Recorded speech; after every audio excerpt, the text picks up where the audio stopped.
नमस्कार। मैं वैशाली आप सभी का अपने YouTube चैनल कहानियाँ बाय वैशाली में स्वागत करती हूँ। हमारी आज की कहानी है सहायता का उचित उपयोग। यह बात उन दिनों की है जब बंगाल में अकाल पड़ा था। लोग भूख से व्याकुल होकर भीख मांगने तक को विवश हो गए थे। तब एक दिन ईश्वरचंद विद्यासागर के पास फटे चिथड़े कपड़े पहने एक दुबला सा बालक आया और कहने लगा, साहब कृपया एक पैसा दे दीजिए, मैं और मेरी माँ भूखे हैं। विद्यासागर ने पूछा, अगर मैं तुम्हें एक के स्थान पर 4 पैसे दूं तो क्या करोगे? 2 पैसे का खाना लूंगा और 2 पैसे माँ को दूंगा। यदि 2 आने दूं तो? विद्यासागर बोले। बालक ने समझा कि उसका मजाक उड़ाया जा रहा है। उसे विश्वास नहीं हुआ कि कोई उसे 2 आने देगा। वह लौटते हुए बोला, गरीब से मजाक करना आप जैसे सज्जन को शोभा नहीं देता।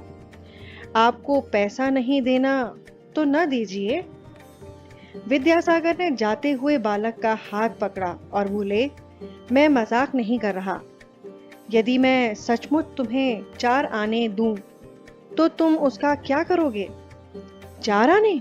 बालक ने आश्चर्य से उनकी ओर देखा।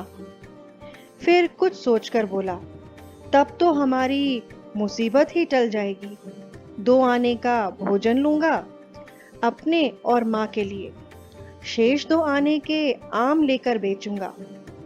उससे मेरा रोजगार चल निकलेगा। विद्यासागर ने उसका उत्साह व खुशी देखते हुए उसे 1 रुपया दे दिया। बालक खुश होकर चला गया।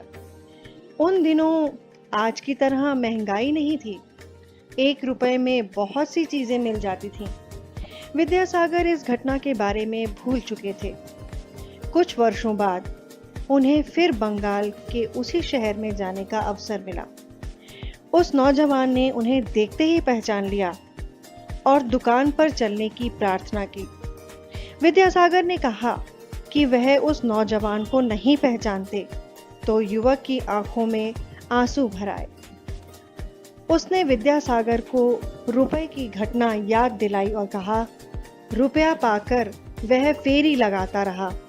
इस तरह धीरे धीरे मेहनत कर उसने यह दुकान खोल ली।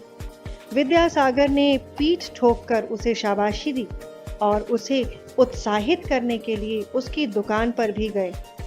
इस तरह से एक छोटे से लड़के ने किसी के द्वारा दी गई सहायता का सदुपयोग कर यह साबित कर दिया कि छोटी से छोटी मदद भी सही उपयोग करने पर जीवन की राह बदल देती है। तो ये थी हमारी आज की कहानी, सहायता का उचित उपयोग। मेरे साथ कहानियों के सफ़र में बने रहने के लिए मेरे वीडियो को लाइक और चैनल को सब्सक्राइब करना न भूलें। धन्यवाद।